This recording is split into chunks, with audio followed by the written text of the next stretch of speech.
Riders, welcome back to the channel, and it's Tech Talk. Well, that's the name I have for this week. Maybe it's going to change to next week, but let's see. So in this week's Tech Talk, we are talking about the GoPro7 Black. Yes, this little thing is quite amazing. So you want to be a hero or just go out and film with your mates. If you have a cheap Chinese action camera, throw it in the bin right now. I bought one a few years ago, and let me tell you, I was the star of my own film and I couldn't watch it. It was so bad, so shaky. Just get rid of it. I mean, the new technology, really, this is the first GoPro I've ever bought, and I'm a professional photographer. This one is amazing. Hyper smooth, 4K recording. The internal mic actually is not bad, it's not great, but it's pretty good. Guys, when you're buying the GoPro, you need the black. Don't be a tight ass. The silver and the normal one, or whatever their price structure is, I'm not sure. But the black is the only one that has hyper smooth. All the other ones don't have it, and you need it. It's what makes the camera so much better. And if you want to be YouTube famous like myself, that's all you need these days. 1 year ago or 2 years ago, before this came out, you needed a bulky gimbal, you needed to charge the gimbal, it was uncomfortable. If you wanted decent sound, you had to set up another sound recording device. Now, it's so easy.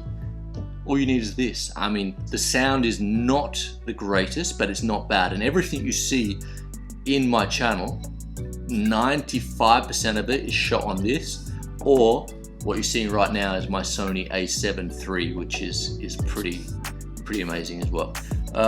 Okay, the boring stuff, or the technical stuff. I mean, I'm not going to do a review and show you exactly how it works. You guys can, there's heaps of other channels that do this, but this is a specific how this camera works for mountain bikers. The camera shoots 4K in 30 frames a second and 24 frames a second. But to be honest, unless you're Steven Spielberg or you want to really push the limit on the 4K, it uses a lot of data. You need a very fast computer to process those files. I normally shoot in 2.7 at 60 or 30 or 24 frames, depending on what I'm shooting. And then that gives me, so without getting too techie, 1080 is the actual pixels on the longest edge. So if you've got 2,700 pixels, that is bigger, so it's giving you space to crop that image. So if you want to crop it up, if your mate has a crash or whatever, you've got space to zoom in on that, or if you're doing a sick jump. Look, there's a load of other things the camera does. As I said, I don't actually use any of the other things. Hyper smooth you definitely want. It does another very cool thing, which is called time warp. It's like a time lapse, but when you can move with it. So it's a very good way to use it for changing scenes or going to a place if you're going to make videos. I use it all the time, and you'll see it. I'll probably put a video while I'm talking over this. But I use that and the hyper smooth all the time. Everything else, not so much. So what about the DJI Osmo action camera? Okay, to be fair, this is a similar camera. I mean, they're both action cameras, they both shoot 4K, they've both got image stabilization. I haven't used the Osmo, but one of my very good friends, a very good photographer in Hawaii, and also an ex-mountain biker, I'm trying to get him onto an e-bike. Brett, do it mate, you'll love it. He used to ride back in the day. Look at this beast, this mountain cycle. Shockwave, I think it was, Shockwave 9.7, I'm going to put a link to it. Beast of a bike. Anyway, he said he bought the Osmo, and he said what you see on the back of the camera is not what you're shooting. He said there's a small delay, which, you know, for us, we're not going to be looking at the footage when we're shooting it, so that wouldn't be a problem.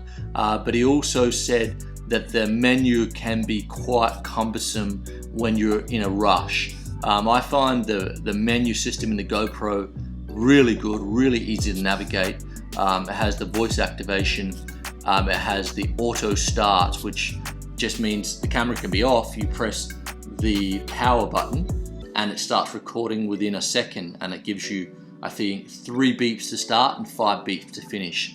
Very easy to use while you're roaring down a hill. If you're watching this video in a year's time and the GoPro 8 has come out, that doesn't mean the 7 is rubbish now. I mean, clearly the 8 is going to be great, and it's probably going to have better sound, probably better stabilization, but it's getting to a point now that it is really good. You probably, I mean, these cameras are 300 or 400 US, 300 or 400 euros. They're pretty cheap really for what you're getting, and it's only a good thing for the next one to come out, because GoPro will probably continue making the 7, and if they don't, you will probably be able to get it online for a cent on the dollar or a decent discount. So it's only a good thing for us. Anyway, riders, thanks for watching. If you have any questions, hit me up. I reply to everyone. And smash that like button. Subscribe to my channel. Loads more e-bike content coming. And remember, riders, it's not the bike, it's the rider always. And get out there.